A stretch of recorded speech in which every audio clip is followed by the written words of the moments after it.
sa Papa Dudut Stories, ikaw ay hindi nag-iisa.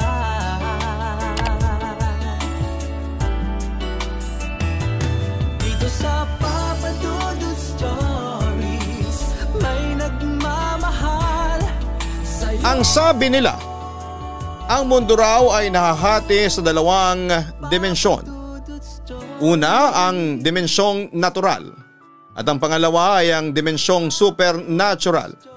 Sa natural na dimensyon ay matatagpuan tayo mga tao na mga mortal, habang sa dimensyong supernatural naman ay naroon ang mga nilalang na alam nating makikita lamang sa mga horror movies.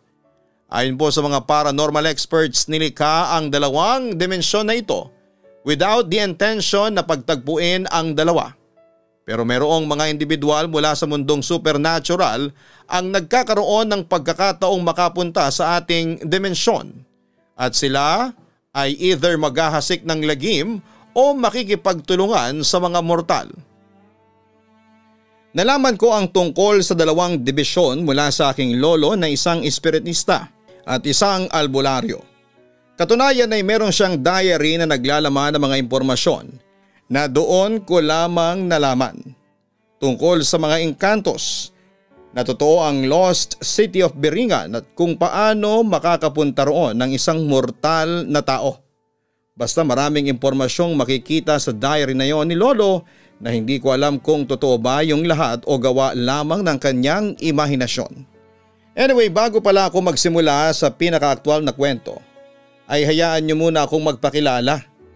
Ako po si Twink, nasa late 20s at isang tour guide na nakabase dito sa Bicol, particularly dito sa Legazpi City.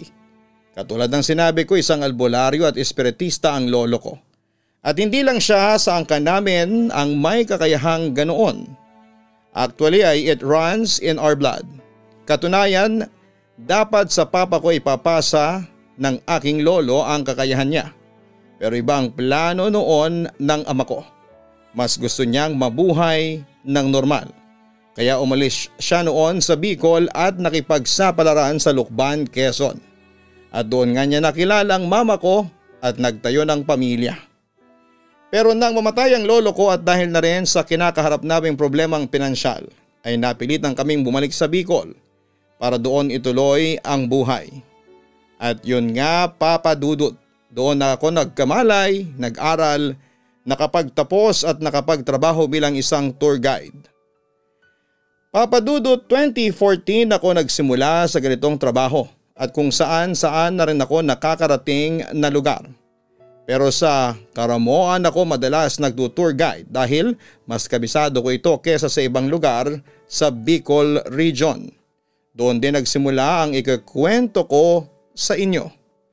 Umpisahan ko po ang aking tunay na karanasan. May 6, 2016. Araw ng Biyernes. Sa pagitan ng 6:30 at 7 a.m. Napansin agad namin ng driver ang nakasunod sa aming motorsiklo kasi busina ng busina. Hanggang sa huminto kami at tinanong sila kung anong problema. Ang sagot ng nakamotor ay meron daw batang nakaangkas sa top load ng van namin. Pero noong tingnan namin ay wala naman. Tinanong namin siya kung lasing o malakas ang hangover kasi wala naman talagang tao sa top load, tapos ay nagtawanan ang mga guest namin. At sinasabi nila na pati ba naman sa probinsya ay marami ding mga adik. At napikon ang nakamotor at umalis na pabalik. Tuloy ang biyahe namin nang malapit na kami sa Karamoan. Merong sumenyas sa amin at tinuturo ang top load. Hindi na namin pinansin kasi late na kami sa accommodation. Dumating kami bandang 10 a.m. na. Baba ng mga gamit para makapagpahinga kami para sa half-day island hopping. Nung binababa na namin ang mga gamit ay napansin kong maraming putik sa top load, pati mga bag ay nadumihan din. Naisip ko na tama kaya ang sinasabi ng nakamotor kanina at yung lalaking sumisenya sa may bata nga dito. Weird naman yata at imposibleng mangyari kasi mabilis ang andar ng van at papaano makakaakyat. Wala namang hagdanan. Kailangan pang kumuha ng maaapakan kung may isa sakay sa itaas. Hindi ko na lamang tinuunan ng pansin ang tungkol sa bata. Natakot ako sa sasabihin ng mga guest kung bakit madumi ang mga bag nila at nag-alibay na lamang ako na may mga bata kaming nadaanan at naglalaro sa tabing kalsada tapos ay binato ng putik ang van kaya nadumihan ang mga gamit nila. Ayon, nakalusot ako. Nakahanda na ang lunch at tinawag ako ng may-ari ng accommodation. Tanong kung kasama daw namin ang batang nakatayo malapit sa van. Paglingon ko'y wala naman at napatingin din siya sa may gate pero wala naman yung batang sinasabi niya. Ang sabi niya ay baka daw bata lang doon sa kaharap na accommodation at naglalaro. After lunch ay nakahanda na para sa isang island hopping. 5 kilometro ang distansya mula sa accommodation namin hanggang sa Pangpang kung saan kami sasakay ng bangka. Unang isla namin ay ang Matukad Island kung saan ay makikita ang Hidden Lagoon kung saan ay marami daw matatagpo ang mga bangus. Ang nakapagtataka ay kung paano nagkaroon ng bangus sa gitna ng isla napapalibutan nyo ng tubig alat. May alam akong bangus sa Dagupan pero hindi kasing alat ng tubig sa Karamoan. May naalala tuloy akong kwento noong unang madiskubre ang Hidden Lagoon 7 years ago. May isang mangingisda raw na nanguhuli doon ng bangus sa Hidden Lagoon at niluto niya yon at ipinakain sa kanyang pamilya. Pero makalipas daw ang 1 linggo ay isa-isang nagkasakit ang mga miyembro ng pamilya hanggang sa mamatay daw ang lahat. Ang mangingisda raw na humuli ng bangus ay nasiraan ng ulo bago nagpakamatay. At ayon din sa kwento ay pinapaniwala ang mahiwaga ang mga wild bangus sa Hidden Lagoon kaya walang gumagalaw dito at naging atraksyon na lamang sa mga turista. Samantala ay natapos namin ang half-day island hopping at napuntahan namin ang Lahos Island, Busdak Island, Cagbalinad Island at Minalahos Island. Balik na kami sa accommodation para magpahinga at bukas whole day kami sa island hopping. Nandyan ang Manlawi Sandbar, Bugtong Beach, Cotivas Island, Sabitang Laya at Bag-ing Island. Kitang-kita ko noon ang excitement sa mga guest namin. Kinagabihan pagkatapos ng dinner ay kaunting kwentuhan sa guest at nagaya na ang driver na magpapahinga na raw siya kasi pagod sa pagmamaneho. Ako naman ay naiwan kasama ng mga guest. Maya-maya bumalik ang driver at sinabi na bigla daw na wala ang antok niya kasi parang meron daw tao sa CR pagpasok niya. Nakabukas daw ang gripo at parang may naliligo. Sabi ko, Pards, pagod lang yan. Shot ka muna, pampatulog sabay abot ng isang bote ng beer. Agad namang tinanggap ng driver ang bote ng beer at sumama ulit siya sa amin na mag-inuman. Samantala 12:00 ng madaling araw na kami natapos at pumasok na rin kami sa kwarto namin. Bagsak agad ang driver kasi nga pagod. Ako naman habang nakahiga sa kabilang kama ay may naramdaman akong kakaiba. Bagamat aircon, malamig pero kakaibang lamig na nanonuot hanggang buto. Napatingin ako sa may pintuan, sa baba ng pinto ay may kaunting siwang at kita ang liwanag sa labas. Napansin ko na may aninong pabalik-balik tapos ay titigil ng ilang segundo. Matapos maglakad na naman. Sa takot ko, papadudot, ay nagtalukbong ako ng kumot at nagkamalay ako umaga na nang may kumatok sa pinto. Ang may-ari pala. Nagtanong kung anong oras kami aalis para sa island hopping. 5:00 pa lang ng oras na yon, sagot ko bandang 8:00 para sakto lang. Nauna na akong bumangon, tulog na tulog pa rin ang driver at naligo na ako at bumaba papunta ng dining area para magkape. Busy na rin ang mga tao sa pagluluto ng almusal kasama na kasi doon ng lunch na dadalhin namin sa isla. Lumapit naman sa akin ang may-ari at nakipagkwentuhan habang nagkakape. Mukhang masaya ang pag-isla ninyo kahapon na, Twink, aniya. Opo ma'am, mas na-excite sila sa Matukad, sagot ko naman. Siya nga pala, may nakita akong bata kagabi na patakbo-takbo dyan sa hallway. Akala ko ba'y wala kayong kasamang bata sa lakad ninyo? Tanong sa akin ang may-ari. Nagulat naman ako sa aking narinig at napatingin sa may-ari. Wala po kaming bata, paglilinaw ko. Kung gano'n ay kaninong anak yung nakita ko naglalaro kagabi? Nagtatakang wika ng may-ari sa akin. Biglang nag-flashback sa akin yung mga nangyari kahapon. Hindi kaya yung batang sinasabi ng motorcycle rider at yung batang nakita ng may-ari ay iisa? Sa puntong yon ay nakaramdam na ako ng pagtaas ng balahibo sa aking buong katawan. Nagsimula ko na ring i-entertain ang posibilidad na may kasama kaming otherworldly creature. Samantala ay fast forward na tayo. Natapos na namin ang island hopping at dumiretso na kami sa Bulang-Bugang o yung freshwater cave para magbanlaw. Nakarating kami pabalik sa house bandang alas 5 na. Habang naliligo na ang mga guests ko ay tinawag ako noong nasa desk information at tinatanong kung marunong daw lumangoy yung batang kasama namin. Sinagot ko siya na oo, Serena yun eh. Pabiro ko lang nasagot yon kasi wala naman talaga kaming batang kasama sa tour. Pero papadudot doon ako kinabahan kasi sinusundan pala kami kahit saan magpunta. Kaya pala sobra ang siningil sa akin noong bangkero kanina kasi sobra ang pasaherong dala ko kaysa sa napag-usapan namin. Tinawag ko na yung driver saka ko sinabi sa kanya na totoo yung sinasabi ng nakamotor nung isang araw at tinuturo ng lalaki na may nakasakay sa top load.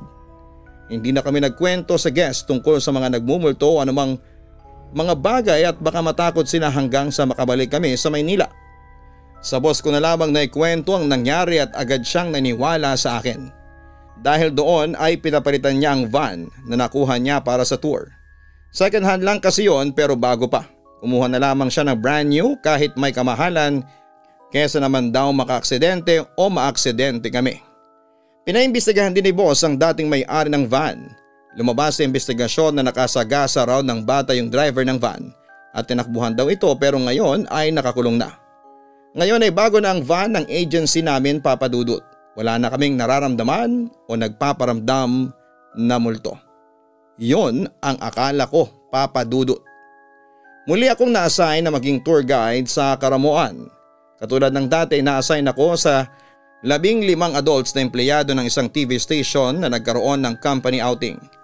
Mababait naman silang lahat lalo na yung sikat na direktor ng mga pelikula at teleserye.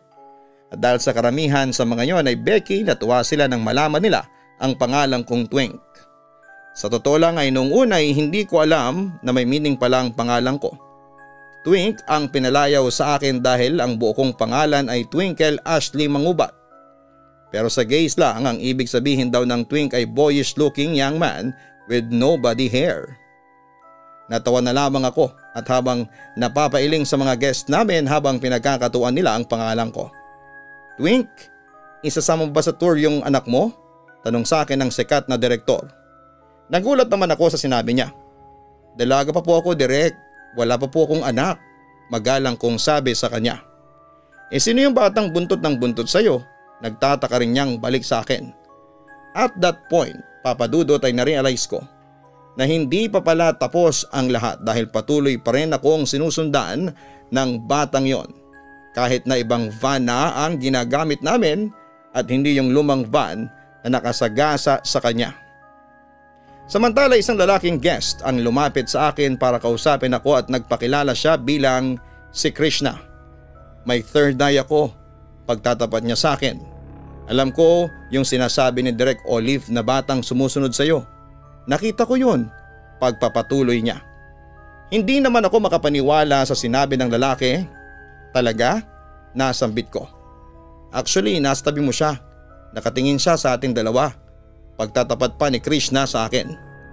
Sir, huwag ka namang manakot. Sabi ko habang natatawa ako pero deep inside ay kinakabahan ako. Hindi sa nananakot ako, Miss Twink. Pero may kasama tayong multong bata ngayon. Tingin ko may gusto siyang sabihin sa iyo. Dagdag pa niya. Ano yun, sir? Malalaman mo ba? Kung ano ang gusto niya? Nakakausap niyo ba yung mga multong nakikita ninyo? O sisa ko? Umiling si Krishna. Hindi, nakikita ko lang siya pero hindi ko sila naririnig. Pero parang may gusto talaga siyang ipahiwatig sa iyo. Aniya. Naputo lang ang usapan namin ni Krishna nang maghudyat na ang direktor na magsisimula na ang aming island hopping tour kaya ginawa ko na ang aking trabaho. Pero deep inside ay magkahalong kaba at pagtataka ang aking nararamdaman noong mga sandaling yon.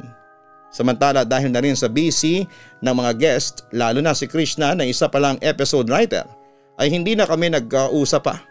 Nang matapos ang tour ng mga empleyado ng TV station ay muli kong kinausap ang boss ko para humingi pa ng ilang impormasyon tungkol sa batang na hit and run ng isa sa mga van namin. Sadly, walang maibigay na bagong impormasyon sa akin ng boss ko, kaya nagpasya na lamang ako na ako na lang mismo ang didiskubre ng katotohanan. Kinabukasan ay nag-file ako ng 3 days leave at nang maaprubahan yon, ay bumalik ako ng Legazpi para humingi ng tulong sa mga kamag-anak kong espiritista. Pagdating doon, ang pinsan kong si Lenny ang tumulong sa akin. Si Lenny ay merong third eye na nakapag-communicate siya sa mga ligaw na kaluluwa. Kaya agad kong ikinuwento sa kanya ang aking naranasan. Pagkatapos noon, Papa Dudut, ay kumuha si Lenny ng kandila, posporo at papel. Sinindihan niya ang kandila tapos yung papel ay tinapat niya sa apoy. Pero hindi niya ito sinusunog. Kumbaga yung tip lang ng apoy ang nagkokontak sa papel. Kaya nangingitim lamang ito at hindi nasusunog. Samantala nang tingnan ko ang papel na hawak ng pinsan ko ay may nabubuong mga imahe na mahirap i-interpret at tanging si Lenny lamang ang may kakayahang bumasa nito. Ayokong tigilan ng bata kasi kamukha mo ang kanyang ina. Iniisip niya na ikaw ang nanay niya ay iisa. Wika ni Lenny na noon na ini-interpret na ang buong imahe sa papel na kanina ay tinatapat niya sa kandila. Anong dapat kong gawin? Tanong ko sa aking pinsan. Hindi ka tatantanan ng bata hanggat hindi siya nakakabalik sa kanyang bahay. Hanapin mo ang kanyang ina, sagot pa ni Lenny sa akin. Paano ko mahahanap kung saan siya nakatira wala ngang maibigay na impormasyon sa akin ng dating may-ari ng van na nakasagasa sa kanya?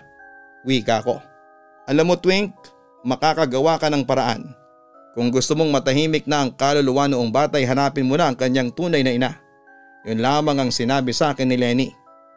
Kaya pagkatapos noon ay agad akong nag-research tungkol sa mga hit and run cases sa vicinity ng Karamoan.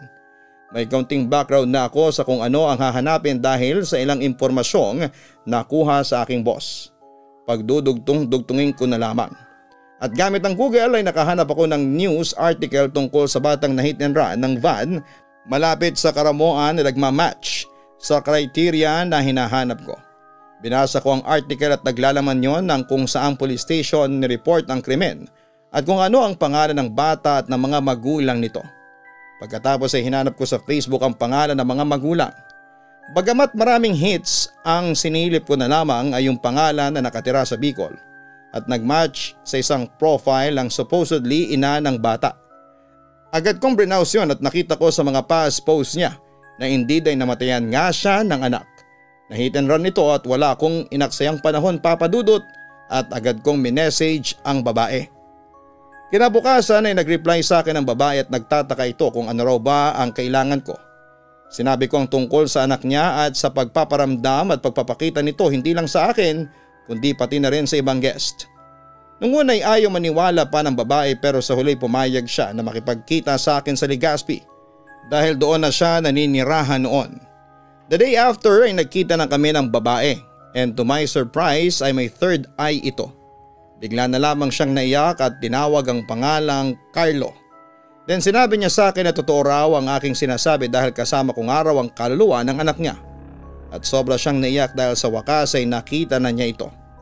Siyempre nagulat ako habang ang kausap ko ay umiiyak lamang sa reunion nila ng kaluluwa ng anak niyang si Carlo. Pagkatapos ay kinuwento niya sa akin na hiwalay pala siya sa asawa. Noong time bago ma-hit and run si Carlo ay pinayagan niya ang anak na pansamantalang manirahan sa kanyang ama sa Paniman, Karamoan. Pumayag siya noon sa pag-aakalang mababantayan ng kanyang dating karelasyon ng kanilang anak. By the way, isa ring tourist guide ang dating karelasyon ng nanay ni Carlo. Anyway, hindi raw niya akalain na yun na pala ang huling beses niyang makikita ang kanyang anak na buhay. Dahil isang araw matapos itong pumunta sa kanyang ama ay na-hit and run na nga si Carlo. At simula noon ay hindi raw matanggap ng bata na patay na siya kaya nagpagala-gala ito sa kalye bilang wandering ghost. Hanggang sa matagpuan raw niya ako na kamukha ng kanyang ina. Pagkatapos noon ay umalis ako na parang nabunutan ng tinik. Simula noon ay wala na talagang insidente na may sumusunod sa akin na kaluluwa, magaan at payapa na ang aking pakiramdam. Papa Dudut, sa ngayon ay patuloy pa rin po ako sa pagtatrabaho bilang isang tour guide dito sa Bicol. Masaya naman ako sa aking trabaho dahil bukod sa maayos at sapat naman ang kinikita dito ay nakakapasyal pa ako ng libre.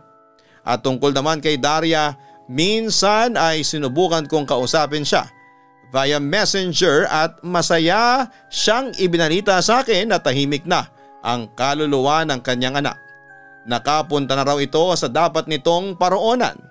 Nakabase na rin daw siya sa Canada at nagsisimula ng panibagong buhay. Nang marinig ko yon, syempre masaya po ako para sa kanila, lalo na sa batang multo na si Carlo. Papa Dudut, eto lamang ang kwentong maibabahagi ko sa inyo sa ngayon. Marami pa akong gustong i-share sa inyo pero sa susunod ko na lamang po itatype. Sana po'y mabasa pa rin po ninyo at mapiling i-ere. Muli Papa Dudut, thank you very much. Sana po ay magpatuloy po kayo sa pagpapasaya ng inyong mga listeners. Tubos ng gumagalang, Twink. Sa lahat po ng mga nanonood ngayon, huwag kalimutan na mag-like, mag-share at mag-subscribe. Napansin po ng inyong si Papa Dudut, nakalahati po ng mga nanonood ay hindi pa nakasubscribe. Ano pang hinihintay ninyo? Mag-subscribe na. Magandang gabi po sa inyong lahat.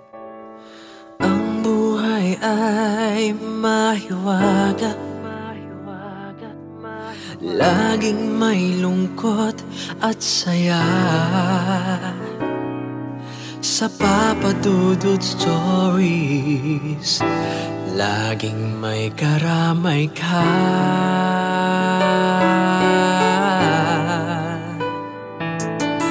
Mga problemang kay bigat, dito ay pakikinggan ka. Sa Papa Dudut Stories, kami ay iyong kasama. Dito sa Papa Dudut Stories, ikaw ay hindi nag-iisa.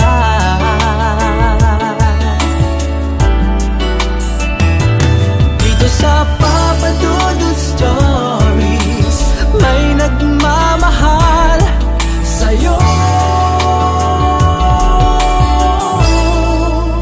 Papa Dudut Stories,